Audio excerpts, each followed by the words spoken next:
Hello guys, welcome back to the Quiérete Mucho podcast. My name is Stacy G and today we have our first guest. Oh my gosh, I'm honored. I'm very honored to be Girl, here. okay, tell us who you are, tell us what you do. Hello, I'm Blanca and I'm a content creator here on YouTube and all the social media basically. Yeah. And I'm a mom Yes. of two soon. Oh my goodness. God, that's crazy. I know. Yeah.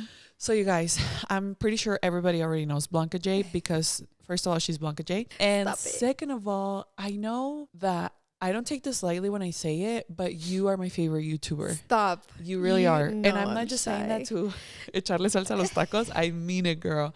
Like, I have told you this so many times, but I connect with you. I admire you so much. As a Thank mom, I you. look up to you. It's Stop. incredible. Okay, no me dejes mentir. I came in this weekend and I was like, where'd you get this? Where'd you get that? Like, No, seriously. Blanca Yeah, J that's nice. influences me like no Aw, other. that If makes you me tell happy. me, this is my meal prep service, I am using code Blanca J. Stop. I know. I mean, I've told you the same, Yeah. that you inspire me, you influence me, and I'm so, like, I've told Stacy, and I probably text it more often because I'm more of a texter, but I'm like, I am so happy that I met you, you know? And your friendship is so important to me. And when you told me you were going to come and visit me, I was like, oh, I'm so my excited. God. Because one thing about me is, like, I love my friends, and then I love hosting my friends. Yes. But like as a mother now, and knowing that you were such a good friend before I was a mom, and then you just continued being, is just really special. So Thank you. So I feel like, this podcast doesn't really have a thing. We just feel the vibes. Yes. But I think maybe a lot of people may be curious because we've never talked about how we became friends. Oh yeah. Yeah, like we've never talked about how we became friends, how we met, because there's a lot of other influencers I follow and even some that I'm like really close with that I talk to and stuff. Mhm. But I feel like a really special connection with you. So do you want to get into that? Like how we Yeah, became friends? Let's do it. So tell me your side of the story. How did we become friends? So what I remember is you popped up on my For You page, and I'm pretty sure or on my recommended on YouTube, and I'm pretty sure it was one of your nail videos. Oh my and God. those were my favorite because you did not care. You were like, this is who I went to, this is how much they charged, this is how much I tipped. And I was like, I like, miss this being is like so that. cool. I love that. And you got like super cool nails. Thank you. And I kept watching you from there. I subscribed right away because I just liked how you were. And I think I've told you this a lot too, but I love how you talk. Like I can hear you talk for hours. And right away I was like, oh, aquí soy. And I remember I started following you then. Now my dog coming down the stairs. Oh, that's okay. I know Chai's making an appearance, you guys. Escuchó a su esposo acá abajo. Look at him, he's literally okay. But anyways, sorry, I sidetracked. But so then I started watching your videos, and I'm pretty sure I just kept watching them. And I think that Lulu and I started talking about you. Oh. And we're like, oh, do you know Stacy? And we're like, yeah, La Barbie, because you're like tall and gorgeous. And I think something that really inspired, I would say both of us, is how good you talked. Like you were so elegant, and I was like, I loved your content, Thank you. So I think I followed you on Instagram, and I can't remember how we started talking. Do you know? Yeah, so I don't know. I first remember, okay, so La Comadre, right? Yes. Lulu first started following me, and I never really have followed people just because they follow me. Like, first of all, I didn't even notice you guys followed me. Yeah. But when I see someone, it's not like I'm like I really have to admire you and look up to you. Because for me, my feed is basically what the first thing I see in the morning. Like, I'm very thoughtful of the people I follow. So I had never seen that La Comadre used to follow me or anything, but I think she might have purchased something from like a Jewel. Okay. I think that's what she did. And then she posted it on her vlog, and then her comadres came and told me. And I'm a way smaller YouTuber than you guys. Oh, no. I am. I feel like you have, whether or not you're a small YouTuber, I feel like you have the same impact. You think so? Yes, well, thank 100%. You. But to me, like, you guys were big YouTubers, right?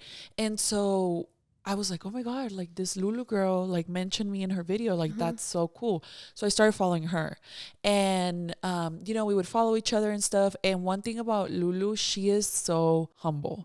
I mean, you too, but I mean, she's the first person that like I came in contact with, right? So she's so humble, and so she would tell me, oh my God, I admire you, and you're so, and I'm like, what are you talking about? Like, you're so much cooler. Like literally all your comadres know. And that's how we're here. You know what I mean? So she ended up sending me PR for Lulu's frames, her sunglasses. And I felt so cool. And I remember the first time she invited me to her baby shower for Catalina. So she invited me to the baby shower, and then that's where we met in person, you and I. So I remember I met you in person. So to me, you were Lulu's friend. Yeah. You know, so it was like that. I was like, oh yeah, that's Blanca, but she's Lulu's friend. Like it was never like, oh, I found this girl in the premises of nowhere and I started following her, which honestly, I think it might have been better because I maybe would have been intimidated. You think so? Yeah. Like if I would have thought that I think you're so cool, I would have been like, oh my God, I don't want to talk to her. I found out how cool you were after we were already friends. Okay. So then that was better. But yeah, so in my mind, I think we might have DM'd each other, you and I, a couple of times before, right? It was, yes. Yeah, like we DM'd each other. So we were already following each other when we met in person. But when we saw each other after Lulu's baby shower and I got to talk to you in person, I feel like that's when everything changed. I agree. Yeah. And I think I do remember that me and you talked before because I feel like you've always been very open about mental health and therapy. Yeah. And you recommended me your therapist. Do you remember that? Oh, yes, I do. And I remember at Lulu's baby shower, but prior to that, I had DM'd you and I was like, hey, I really need help in this area because I'm not sure I want to be a mom. Like that's where it started. And then a couple months later, I got pregnant. And then at Lulu's baby shower, I was like, Stacey, I'm pregnant. Yeah. You know? So I remember when you DM'd me because you were Lulu's friend, right? Yeah. And when you DM'd me, I remember thinking like, because you asked me like about a very serious life topic, right? Like wanting children or not. Like I feel like that's a major thing. And I remember thinking like, wow, she thinks I am worthy of helping her through this. That's incredible. Like I didn't even feel worthy of that, but I was just like, that is so cool that she feels that she can come to me, you know. Se me hizo que like de ahí, from that moment I could tell how humble your heart was. You know, to ask for someone's help when it's like that big of a topic. It was admirable in my opinion. So then we met at Lulu's baby shower, and then I don't know, like that's when I started watching you on YouTube, and I was like, oh my God, this girl's just so cool. Thank you. Yeah, I did. And so then that's how I got introduced to all the girls, and you know, the rest is history. You know, everybody's amazing, but I do feel like a really cool connection with you. I agree. I do. And even though you're younger and stuff, I feel like you're so mature for your age. Really? And I think for you, I always, since I never had an older sister, that's how I looked up at you. And that since I watched all of your videos, I thought that you would be a great advice giver. Like everything that you would say, I was like, wow, you know, like this is what a big sister would tell me. Probably, you know, who knows? So that's why I asked you. I was like, I didn't know who to ask for help because one, I didn't think anybody else thought the way that I did. Yeah. And two, I just felt like you had a really strong head on your shoulders. And I was like, girl, at this point, I'm going to take help from anyone. Yeah. And you did. I mean, you gave me your recommendation for your therapist. I talked to her and... Yeah, it was good. Yeah. So could we get a little bit into that conversation? Yeah, of course. Okay, so the conversation, do you want to kind of recap a little bit on like how you first reached, like your first message regarding that? To you? Yeah, to me. Do you remember? I think, so this was, and I've talked about this on our podcast with Jonathan before. For a while, I guess I didn't promise him children. Yeah. And it was kind of like swept under the rug. It was swept under the rug. Sorry, I can't talk. And I do remember my suegro would tell us like, I want to be a young grandpa, you know?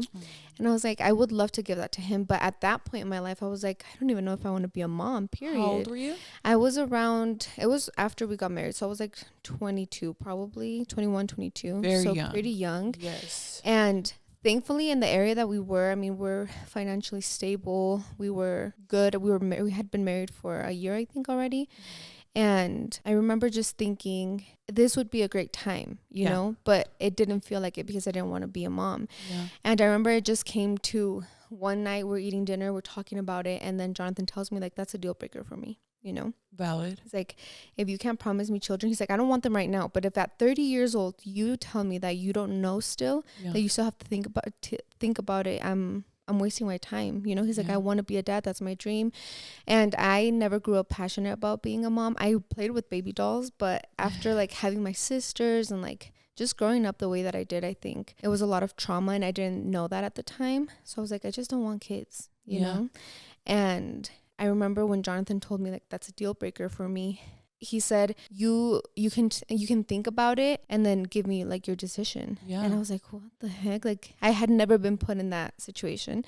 So for me, it wasn't like, I'm just going to decide right now, yes or no. It was, I need to talk to somebody. And that's when I was like, wait, Stacy like is very open about therapy and nobody else around me had ever been open about therapy. So that is when I sent you the message and I was like, this is my situation. It's literally a deal breaker for my husband. What do you advise I do? Like, and you probably got the message. You're like, what the hell, girl? Like, but I mean, I did. I kind of just spilled it all on you. Yeah. And I feel like at the time, right? So first of all, I'm how much older than you? You're 25? Yeah. 25. I'm 7 years older than you. So if you were 21, let's say at the time you sent me that message, I was 28. I wasn't a mom yet. I don't think I was even married yet or anything like that. So at the time, I wasn't even sure if I wanted kids yet. Because I didn't come to that decision until I was 29, right? So when you at 21 came to me and you said, I don't know if I want kids, and my husband is kind of telling me that I need to make a decision right now, I remember thinking like, you are a baby. What? And I know that when we're young, we feel like, no, I'm grown. Like I need to make this decision, you know, because I'm sure there's a 40-year-old watching us that's like, you guys are babies right now. Seriously. Like, what are you talking about? You know? But I do like looking back now, can you kind of see how you were like a baby? Yeah. And I even think about, I'm like, why was I trying to make a decision that young? You know? It's valid for Jonathan because I've always said anyone who wants children should be able to have them because it's a beautiful privilege in life. And I think the decision of wanting children or not is one of those things that truly breaks a lot of couples up because if he does want children, very valid. If you don't, very valid. It's just two things are true at once. Exactly. You know? So I remember you sent me that message and I was never like, no, F that, leave him or anything like that because it's unrealistic. You love the man. But I do remember telling you, I was like, look, even if you guys are together from now, 21 to 30, that's 9 years and he will still be a young dad, realistically speaking, if you turn around and at 30, you're like, you know what? I actually don't want any, right? I know that this question was a little bit maybe out of my expertise, you know? Probably. Yeah. And then that's when I told you, I was like, look, here's a therapist that I went to in the beginning. Here's her number if you want to reach out to her. How did that go? Like, what were do you mind getting into like, what did she ask you to help you come to your decision? I think first and foremost, if I remember correctly, you were the first person that asked me. It was something along the lines of, well, why don't you want kids? Or do you know why you don't want kids? Yeah. And that's when I sat down and I was like, why don't I want kids? And before I scheduled the appointment with her, I did kind of think about it. I was like, well, what's going on in my mind that doesn't make me want to have kids? And I already knew then that it was just watching my sisters grow up and seeing the responsibility that was put on me as a young girl. I was 13, 14 probably. And I think it's kind of silly, but I remember like being 14 and wanting to go out and they're like, well, you can't because you have to help me take care of your sisters.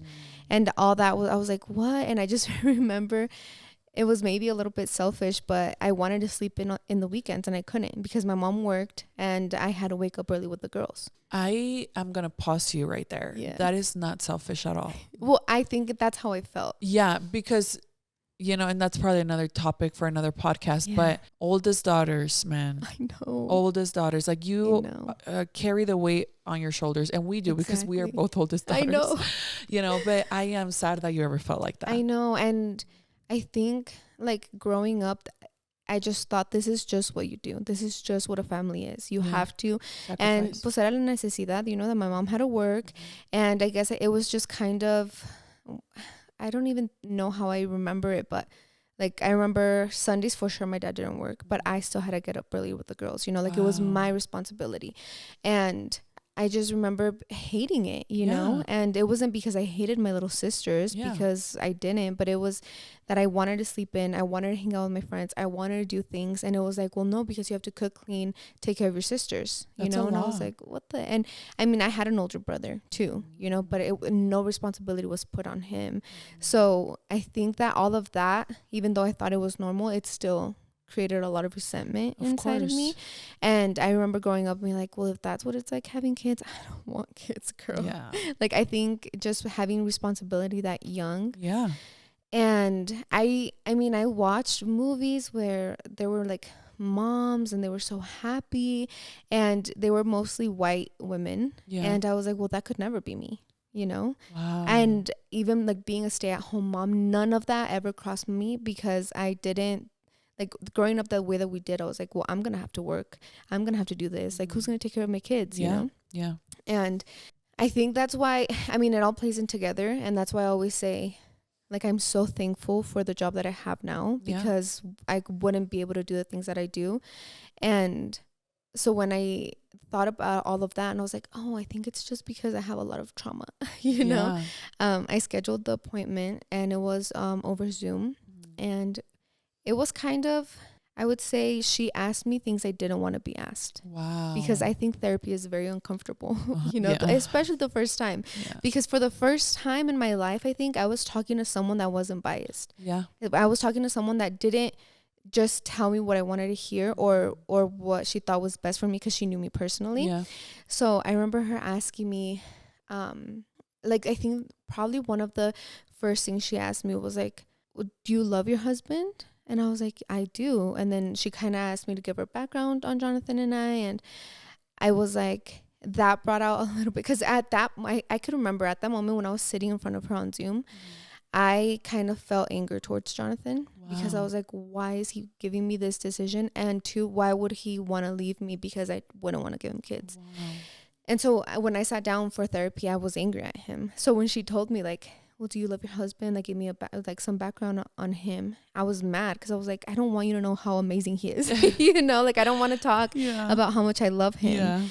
And as she started asking me, in my mind, I was like, but this is what I wanted my whole life. Like, when I was 16 and I had met him, I was like, this is what I wanted. I wanted to be married, and I wanted to have his children. Like, that's what I would tell myself, you know, because I was young. And she asked me that, and so there I am talking to her, telling her, and then she's like, okay, because I feel like the first session is kind of like all over the place, because you can't get deep, like that would take 7 hours probably. And so she asked me, okay, give me a little bit of background on your family, and like just basically a background on me. And she did ask me a lot about like my sisters and how I felt that was heavy on me. And I told her everything. I was like, I hated waking up on the weekends. I want to sleep in. I want to have time for myself. And I think she told me something along the lines where she was like, that wasn't your responsibility. You know, like, you didn't have to go through that. And being a mom isn't going to make you go through that, you know? And I was like, what? You know, it wasn't even being mad at my mom or my parents. It was more of it's just crazy how they needed me and I was there, and that's not what's normal for all of the kids. You know, because I remember my friends, like, they could do whatever they wanted. They could sleep in. They didn't have to clean. They didn't have to cook. And I think that that's why I grew up the way that I did, and that's when I made my decision. Like, I don't want to have kids. So after talking to the therapist, I was like, oh, like, she literally told me, I think it's just a lot of trauma. I was like, oh.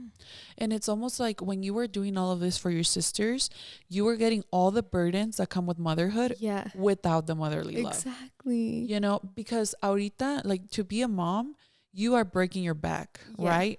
But the amount of love you get, I'll do it again. I don't even care, right? Like, the love you have for Franco, you'll stay up all night. You won't sleep. You'll get up at 6 a.m, make him breakfast, and still be smiling when he smiles at you, right? When you did it for your sisters, you're probably like, these damn kids aren't even mine. And I was 13. Like, you were a child, you know? I think that a lot has to do because a way that someone put it was like, our heart is literally beating outside of our body. And seeing Franco get sick, get hurt, it's so sad.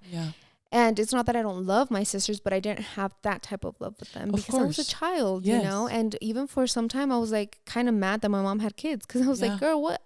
I want the attention. Like, I want to do this. Life is different now. And even growing up too, I felt like my dad and I never had a relationship. My dad and my brother never had a relationship. And I think that my sisters got a better version of my dad.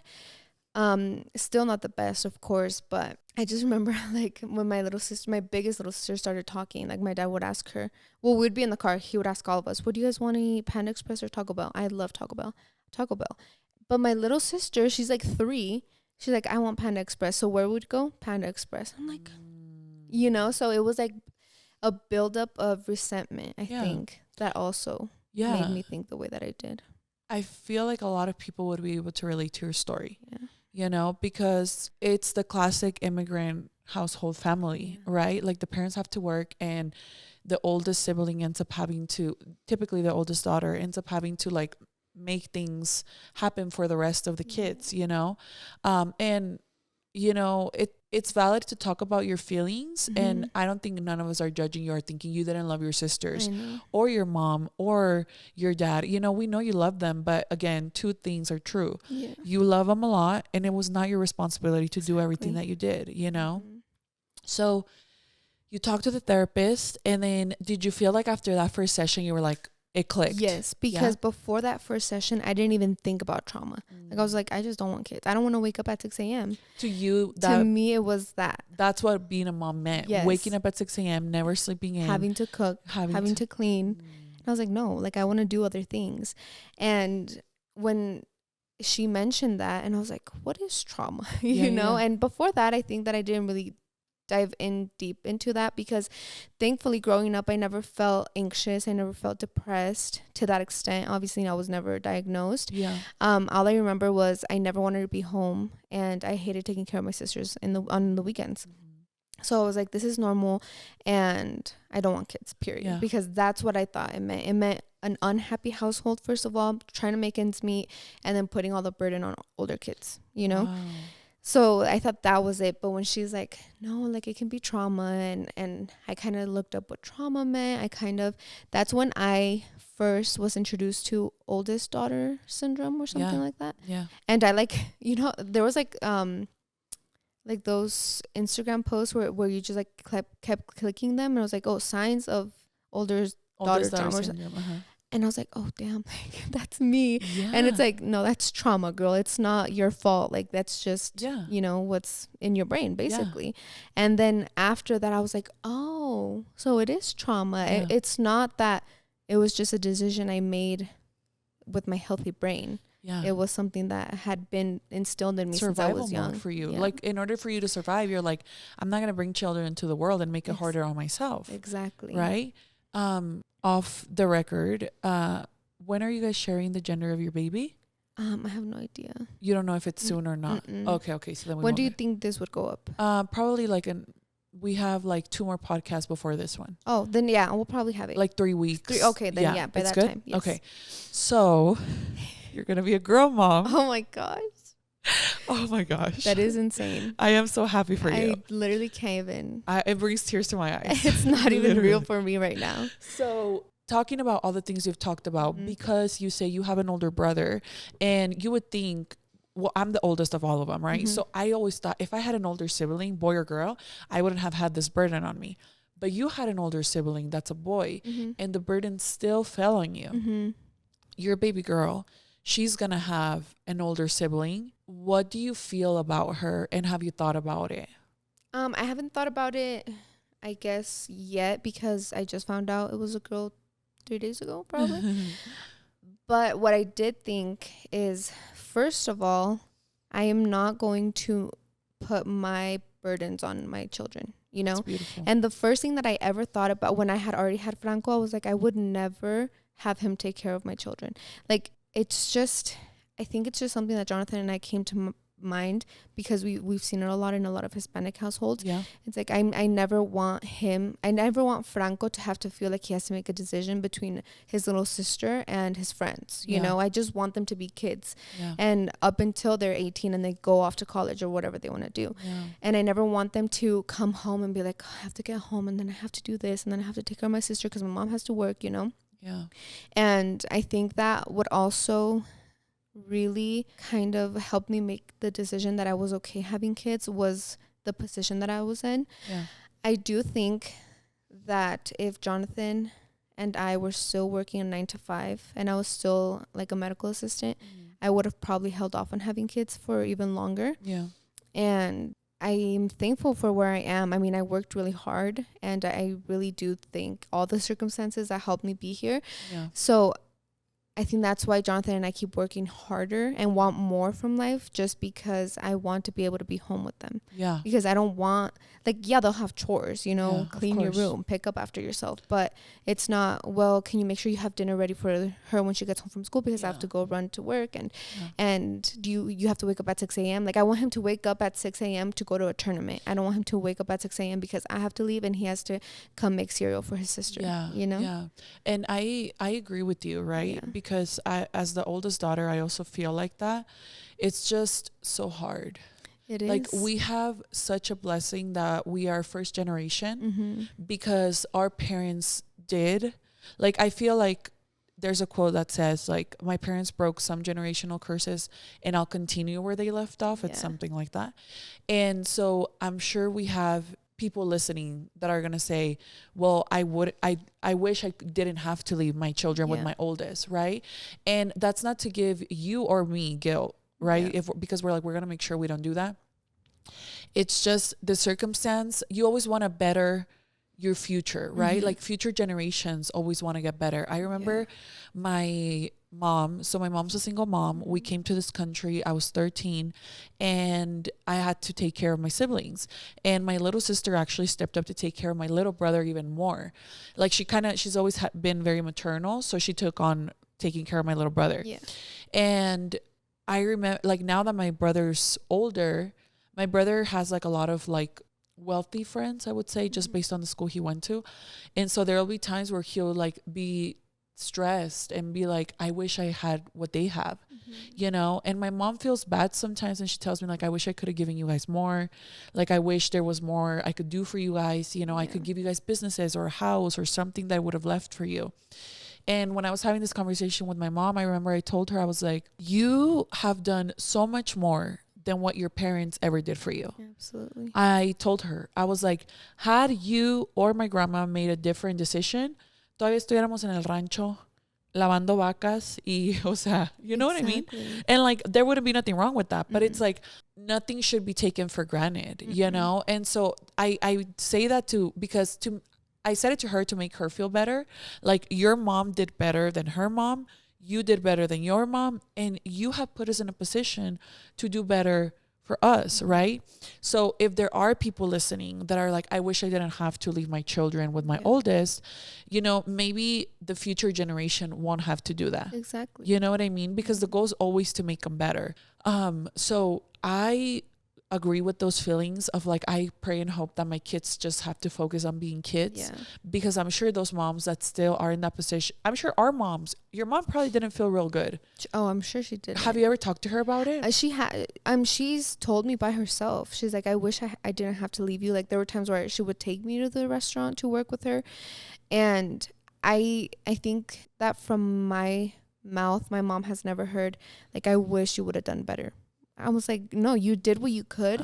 And you bringing us to the States was the best thing you could have done for all of us, you know? And that's why I never grew up kind of victimizing myself. I was never like, oh, it's because my parents did this, so I have to know. It was like, well, I'm going to do whatever I can, not only to help my future family, but to help my family. And period. You do. And exactly. And that's why the first thing was to get my mom out of work. I was like, you need to stop working. Like, you need to focus on yourself, because she's been working for so many years, you know? And that's why, like, I think it's funny when she's like helping me pick up around the house and she's like teaching me how to fold the towels, how to make the toilet paper look pretty. And I was like, Mom, like, I don't know what I would do without you.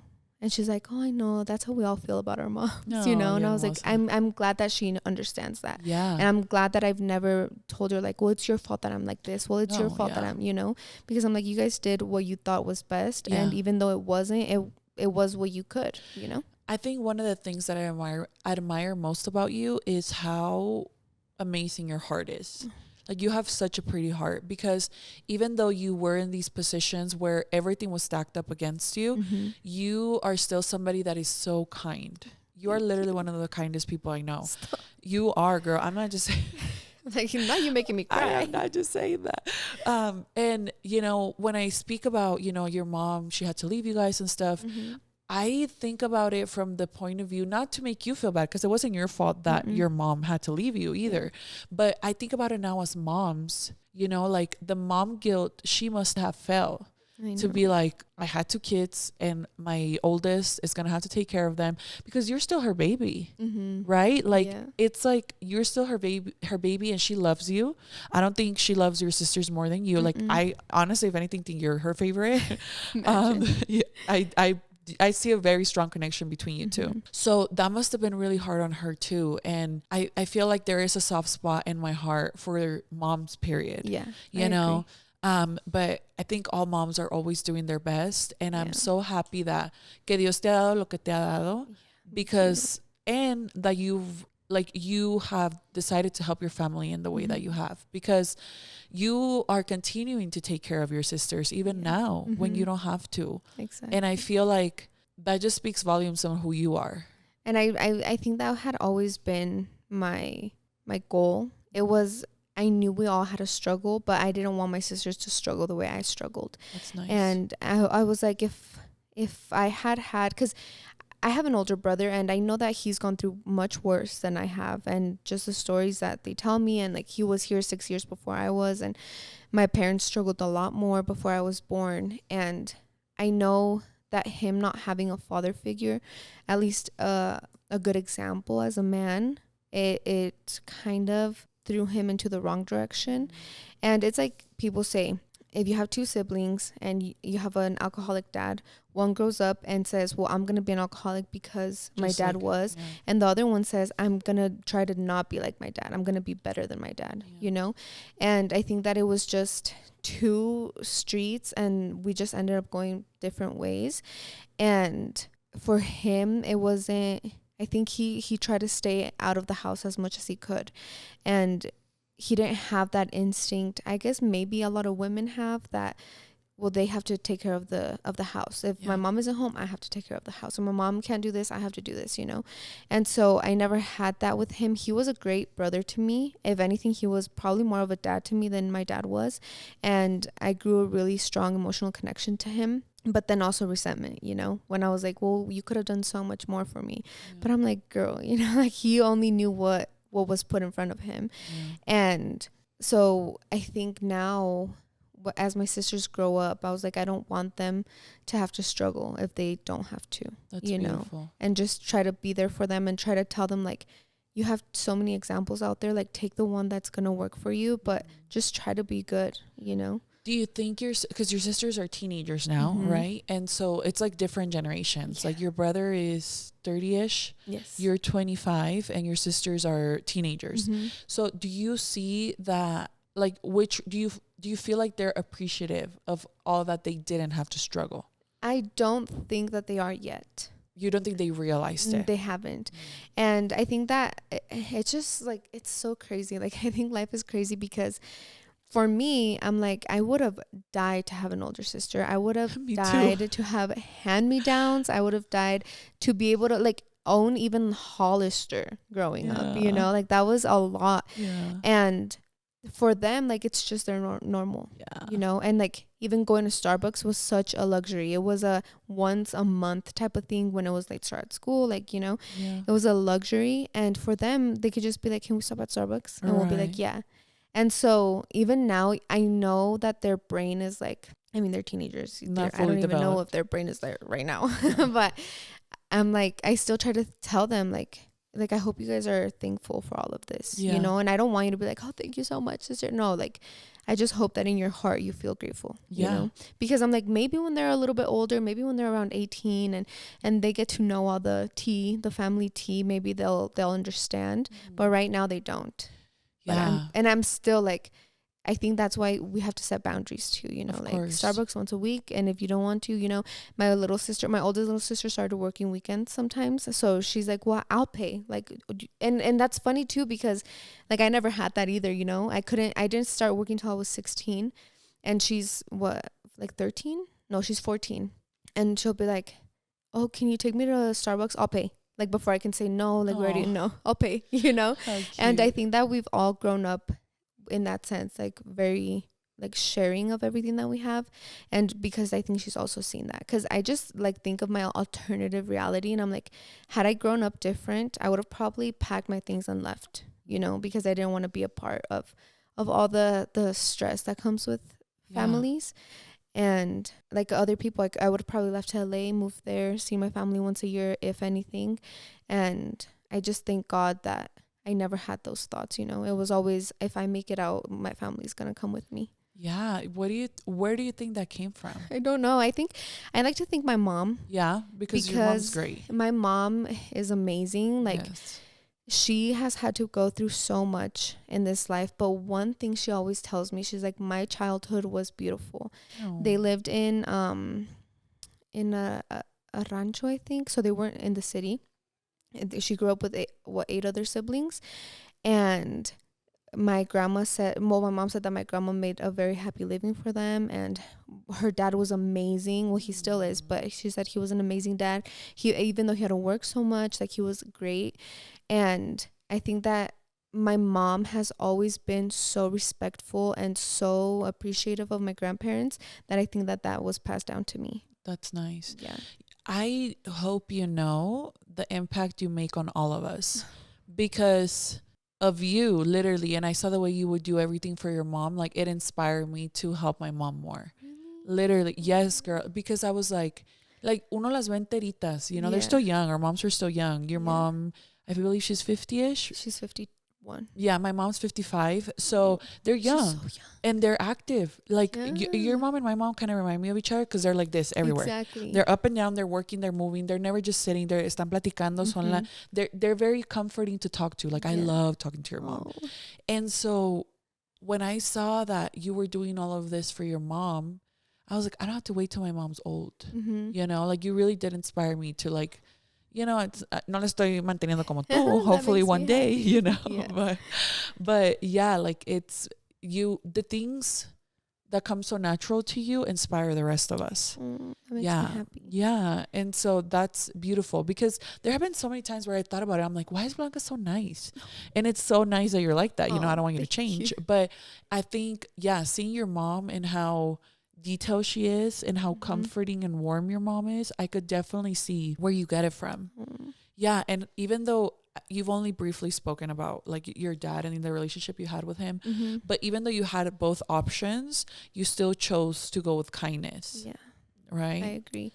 I think, it's definitely hard because you never want to see your mom struggle. Yeah. And I mean, I grew up seeing my mom struggle and seeing my dad struggle and all of us struggling together. And I think that that's the one thing my mom never lost, and it was her spark. My mom's never, like, she's been sad, but she's never been depressed. She's never had anxiety. And I'm sure now she does a little bit because, well, it's gotten to her at this point. And there's some things that have happened in our family that has probably brought her a little bit to her breaking point. But prior to this, like, she would show up for anybody. And what she does to me and what she did to me postpartum, she did to my dad's sister, her sister, to everyone. Like, it wasn't just that, it's because my daughter needs me. No. Like, she would get off of work, make caldos, arroz con leche, atole, and take it over to my dad's sister. She would do the same for her sister, my aunt. And then she would, like, just how she showered Franco up until he was 4 months, every single night, she would do the same with everyone else. You know? So, and growing up, like, I knew the tea of the family. Like, I knew how mean my aunt was to her. I knew how she didn't have a great relationship with her sister. And my mom never, ever, ever, like, said, well, because you're not nice to me, I'm not going to help you. And I think that's the example I had. And I mean, Jonathan has told me so many times, like, about friendships, you know, like, they did this to you and you're still gonna do this. And I was like, my mom has always said, it doesn't matter what they do to you. What matters is what you do. And if you're okay with yourself at the end of the day.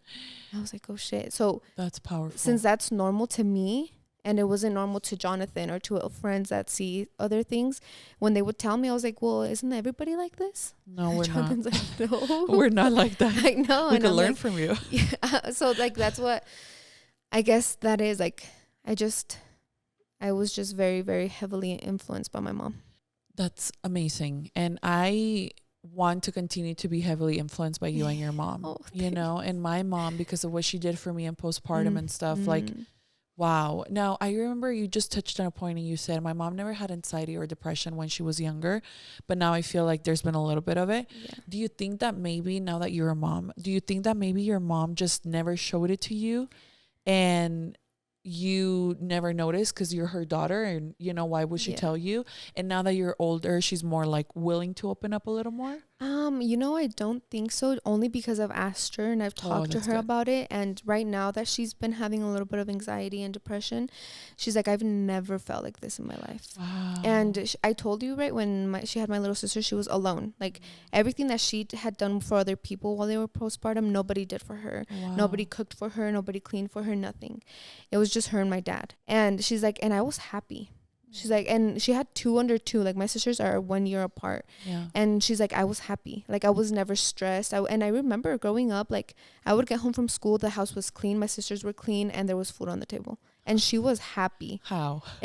Literally how. And so that's why right now that she's going through some things, it hit her so incredibly hard because she's like, I have never experienced this. Wow. And that's why with confidence I can say that it's not that she didn't tell me, it's that she had never really gone through it.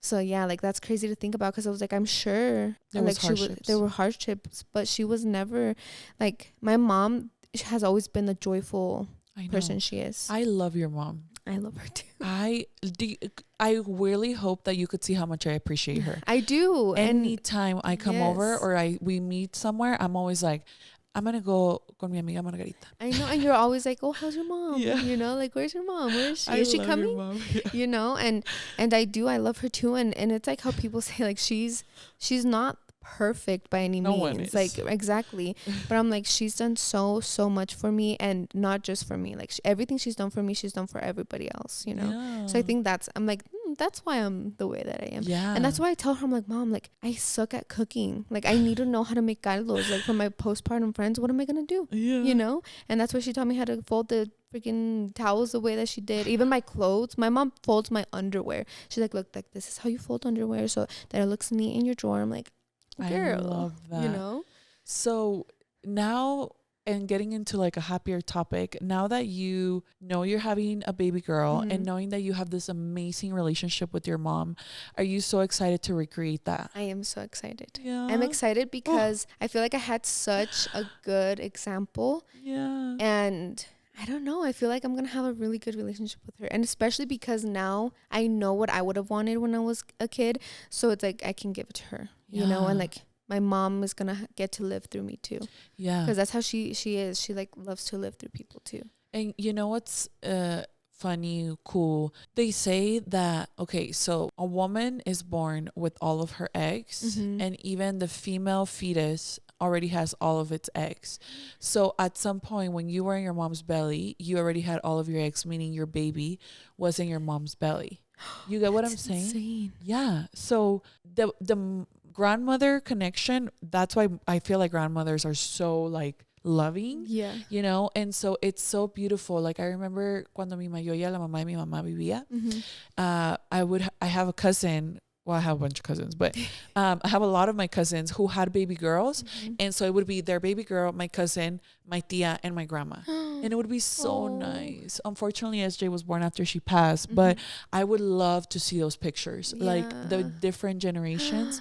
And I know your mom's mom still lives. So it would be so nice. It would be so nice. And now I need to come take pictures. Come to the United States right now, please. And I think it's crazy. And I think just seeing my mom as a grandma too. I'm like, how like, where do you get all this energy? Yeah. Like, you know, I'm like, where do you get this energy? Where do you, like, I think it's just moms are amazing. And I hope that I can be like her one day, which I don't know. I'm not for the kitchen, you know. You already are. No, thank you. You are. But even like just the cooking, like I'll be home and I'll be like, there's nothing to cook today. We're probably going to go get Chick-fil-A. And then my mom like starts bringing out things and she's like, okay, today we're making this. And I was like, Mom, where did you even, she's like, what do you mean? Like, we have everything here, you know? And I'm like, I just want that. Like, I want to. And she's like, my mom's so funny. She's like, no one taught me. She's like, I just saw my mom and I learned. I'm like, oh, that's a blessing, girl. Because I can look at you and I still can't make arroz con leche by myself. You know, I'm like, be so for real. I can't make arroz, girl. Not even con leche. Me neither. Imagine. So I think, I don't know, like, I have a really good role model. And I hope that I can be half the mom she is. Yeah. So now that you are looking back, right, it's always easier to connect the dots looking backwards. Yeah. Right? You can't connect them going forward because you never would have known this was going to be your amazing life. Oh my gosh, yes. But I feel this goes without saying, but how amazing do you feel being a mother? I truly feel amazing. And I just think about it. I'm like, how could I have ever wanted to miss out on this? Ooh. You know, because I talk about it so much in a sense that when I was pregnant with Franco, I never felt a connection like that. Like I knew I loved him and I knew that I loved the baby I was carrying and everything I did was for him to be good. But the minute that he came out of my belly, I was like, holy shit, like I will literally die for you, you know? And just like, I guess I never, when I thought about being a mom, I just thought about waking up early and being miserable. Yeah. And with him, it was just like, I just wanted him to be okay. I didn't want to hear him cry. I didn't want him to be sad. I don't want nothing. You didn't know all the love you were missing out on. Like, I didn't know. Yeah. I was like, this is a love that nobody teaches you. You can't have with anybody, literally. I was like, I love my mom. I love Jonathan. But like, this little boy, I'm like, I pick him over anyone. Dead. You're like husband who? Like, sorry. So yeah, it's insane. Like, I feel amazing and I'm excited but nervous about a girl because I'm like, shit. Like, it might feel a little bit different because I already know what it's like with Franco, but it's like, she's gonna be your best friend. Exactly. And like how people say that they're like, I don't know how I could love something more than I already do. And then everyone just has like, no, it multiplies. Like, just wait. And I was like, I'm so like, if I already love him like this, imagine my love for her, you know? I'm like, I'm a little scared. Do you know, I think I asked you this weekend, you know, you like Coldplay and you said a little bit, right? Yeah. Do you know the song Yellow? Yes. Okay, you know Yellow. And you know when he says, for you I'd bleed myself dry? Yeah. I never understood those lyrics until I had my son. Literally. And I literally felt them where I was like, I was listening to that song randomly and when he says, for you, I bleed myself dry. And I was like, it clicked. And I was like, this is love. Oh my God. I had never felt love before until I felt this. And you know what? I remember something so clearly. I think I saw you when Franco was already a year. And you asked me, like, are you still nursing? I was like, yes. I was like, Stacey, he nurses standing up. And you told me, you're like, that's a boundary for me, girl. And it was because you hadn't experienced the attachment, right? Or the feelings. And something I love about you is that you will literally, like, you are not afraid to be like, forget what I said. Like, this is so different. And so I'm a nurse until he's 14. Literally, when you started nursing SJ, you told me, you're like, I take back everything I've ever said. I was like, it's literally insane. Honestly, if it wasn't because I'm going to have a second baby and I don't think I'll nurse while pregnant, I'm going to nurse him till he's 24. Literally. And that's why I was like, this is why moms nurse until they're 5. I get it now. I'm sorry for what I said when I wasn't a mom. No, seriously, me. And that's true. Like, you just don't know. You literally don't know until... Yes. You know, we said this yesterday in your podcast, and I'll say it again.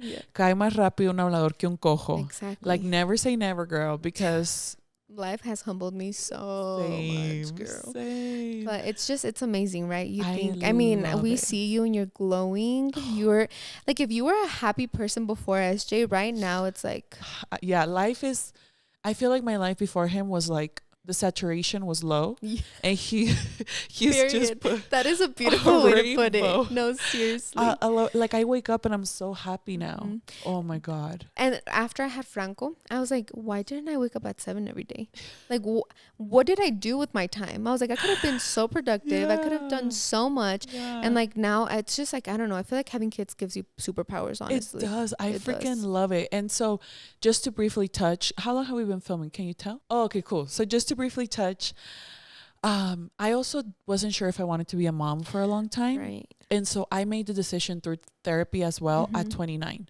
Similar feelings, oldest daughter. Yeah. We didn't have a lot, so I didn't want to bring children into this world if I was going to struggle the way my mom did, because I was scared. And so 29, I decided I'm going to have kids. I have had kids. It's amazing. I freaking love it. Yeah. If you can sit down with 21-year-old Blanca and sit down with her on that table, and it would be you right now, what would you tell her? Oh my God. I think what I would say is stop talking. Like, shut up, girl. You say too much. Be nice to her, girl. Yeah. I think I would just say, like, I know it's so cliche and like people are like, wow, everybody knows. It's just like literally like leave it to God. Yeah. And it's like, stop planning. Like I would just tell her, stop stressing out about your life. Stop planning it. Just go with the flow. Because as you said, that being a mom, you just literally have to go with the flow. I wish I would have done that since the beginning. Yeah. And just like give yourself more grace, girl. Like you're 21 and you want to have your life figured out already. And that's not how it is. Like I think I always think about, and Jonathan always talks about this too, it's like I'm just happy to be here right now, you know. And I do think a lot about the future, but I don't stress about it. That's good. And I think that's what I would tell her, like really dig into those feelings and stop stressing out about it, and just know that you're gonna love being a mom and it's gonna be perfect. Amazing. Now, one last question. You're here, you're 25. 40-year-old you is walking through that door. Oh my God. What is she telling you? I have no idea. I want to ask her. Yeah. How many kids you have? How many grandchildren? Where's what Franco? What does she look like? What is she doing? Like, do you never think about like, so I asked because of this. When I was pregnant and I was in the last weeks and I was suffering, I hated it. I would take hot baths and I would be in the bath like crying miserable. And I have my happy place. So when I meditate and I go to my happy place, it's this beautiful place with like a waterfall, and I always meet my older self there. What? So everybody's gonna think I'm crazy. Don't judge me, please. Please log off if you're judging. But basically, I actually learned this through the therapist that I recommended you. But she used to make me like time travel, quote unquote. So you hop into your timeline of life, and if we kind of solved or like worked through some traumas like this, she would make me jump into my timeline of life and go back to when I was a kid and like be in certain situations now at the time when I was 25, 26, and I would help my younger self through tough situations. And then I remember one time she made me hop onto the timeline, and I went forward years ahead. And I remember for some reason, this was before I had met Denny, before I had my baby, obviously. Yeah. And I remember, I don't know why, but she, in my envisioning, I was like, my son came home like drunk, you know, he came home drunk from like a party or something. And like, I basically just was like scolding him. And I remember I told her that, and she's like, oh, you met your son. And I was like, what? And so when I found out SJ was a boy, I was like, what the fuck? That is insane. I agree. Y cancelado. Ojalá que el Santiago nunca llegue así. But I asked because when I'm having a tough time, like when I was pregnant, I would go into my happy place and I would speak to 45-year-old me. And I would be like, you have a 15-year-old, you have a 14-year-old. What happens? And so she would tell me everything works out. Like that life lesson, like she's told me like everything works out. And so it's comforting to me to know that she has figured it out, because if I go back now as a 32-year-old woman and I talk to my younger self, that means that older me is somewhere out there in a different dimension, already doing and living her life, has figured it out already. So I'm getting like way cuckoo out here. No, that is like actually blowing my mind. Yeah. So thinking about it without like first thought, she walks in, what is she telling you? Like, I could not tell you. No, because I've never, and Jonathan thinks it's so silly that I don't think about the future. Really? And he's asked me, he's like, babe, what do you think about? Because the way he put it, he's like, if I have to go to the store to get a gallon of milk, he's like, I'm already envisioning, okay, I'm going to get there. I'm going to walk through this aisle, and then I'm going to get there. I'm going to open the door. I'm going to get the gallon of milk. I'm going to walk up to the register and pay. I'm like, what the hell? And then he's like, what do you think about when you go to get a gallon of the milk? I'm like, nothing. Like, I just drive there and get a gallon of milk. Listen to music. Yeah. Drink Starbucks. And that's what I told him. I was like, I think like in my brain, 90% of it is probably song lyrics, you know, because I have all my favorite songs memorized. That's beautiful. And he is a very anxious person. Maybe that's where it comes from. Because he's always thinking about the future. He's always like, I want this, I want that. And I like, he just thinks it's so silly. He like laughs at me. He's like, you really don't. I'm like, I do not think about the future. Like, I don't even think about tomorrow. Wow. I don't know why. Maybe it's like beautiful. I mean, you're living in the now. What a maybe gift. I know, but I was like, maybe it's just the way I'm trying to cope with it.